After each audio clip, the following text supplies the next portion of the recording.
Hello, আসসালামু আলাইকুম। ওয়ালাইকুম সালাম। আপু, তোমার নাম কি? আমার নাম সাথে। সাথী আপু। সাথী হুম। আপু, তোমার দেশের বাড়ি কোথায়? আমার দেশের বাড়ি কুমিল্লা। কুমিল্লার মেয়ে সাথী। আচ্ছা সাথী আপু, তুমি হুম। যেই ছবিটা পাঠিয়েছো, ছবিটা কি তোমার নিজের? হ্যাঁ, আমার নিজের। আচ্ছা আপু, তুমি লাইনে থাকো, আমি দর্শকের উদ্দেশ্যে কিছু কথা বলে তোমার কথাগুলো শুনবো। আচ্ছা। প্রিয় ভিউয়ার্স, আপনারা যে যেখান থেকে আমাদের এই প্রতিবেদনটা দেখছেন, আশা করি সবাই ভালো আছেন, ভালো থাকেন, সুস্থ থাকেন। আমাদের চ্যানেল থেকে জানাই আন্তরিক শুভেচ্ছা ও ভালোবাসা। আচ্ছা সাথী আপু, তোমার কি হুম। বিয়ে হয়েছে? না, আমার বিয়ে হয় নাই।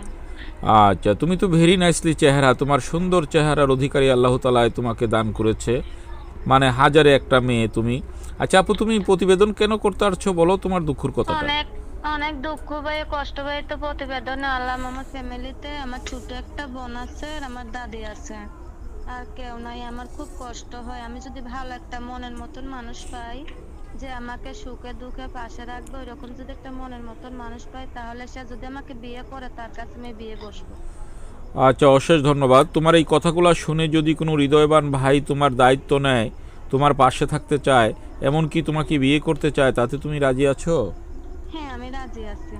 আচ্ছা আপু, তুমি তো স্মার্ট চেহারার অধিকারী, সেই ভাইটা যদি মানে বয়স্ক হয় কিংবা বিবাহিতা হয়, তাতে তোমার সমস্যা হবে? না, আমার কোনো সমস্যা হবে না। সে যদি আমার পাশে থাকে, সে যদি আমার সুখে দুঃখে পাশে থাকে, তাহলে আমার কোনো সমস্যা হবে না। প্রিয় ভিউয়ার্স, মেয়েটা কতটা অসহায় হয়ে কথাটা বলছে। মেয়েটার বর্তমানে দেওয়ালে পিঠ ঠেকে গেছে। সে বলছে যে সে যেমনই হোক না কেন, তাতে আমার সমস্যা হবে না, তবে তার মনটা ভালো হতে হবে, ভালো মনের মানুষ হতে হবে। তাই তো বলছো সাথী আপু? হ্যাঁ। আচ্ছা আপু, তোমাকে আরেকটা প্রশ্ন করি। একটা ব্যক্তি অনেক দূরে আছে, তোমার দায়িত্ব হুম। নিল, তোমাকে টাকা পয়সা দিয়ে হেল্প করলো, সে যদি হুম। তোমাকে 1 বছর 2 বছর অপেক্ষা করতে বলে, তুমি অপেক্ষা করতে পারবে? সে 1 বছর না, সে যদি আমাকে যুগ যুগ অপেক্ষা করতে কয়, তাও আমি অপেক্ষা করতে পারবো। অশেষ সে যদি ধন্যবাদ আপু। খালি আমার সাথে মোবাইলে যোগাযোগ রাখবে, সে আমার সুখে দুঃখে পাশে থাকবে, আমার এটুকুই যথেষ্ট। সে যখন আসবে, আমি তখনই তার কাছে যাব। ঠিক আছে সাথী আপু, তোমার কথা শুনে ভালো লাগলো। আচ্ছা আপু, তুমি দর্শকের উদ্দেশ্যে আর কিছু বলতে চাও? না। আচ্ছা আমি বলি, প্রিয় ভিউয়ার্স, মেয়েটা একজন মুসলমান ঘরের মেয়ে, ভালো পর্দাশালী মেয়ে। মেয়েটাকে কেউ খারাপ কোনো কমেন্ট করবে না এবং খারাপ ভাষা নিয়ে মেয়েটাকে কেউ ফোন দিবে না। সাথী আপু, তুমি যেই নম্বরটা আমাকে দিচ্ছ, আমি বলি দেখো ঠিক আছে কিনা, কেমন? আচ্ছা। হুম। হুম। হুম। 01837274796।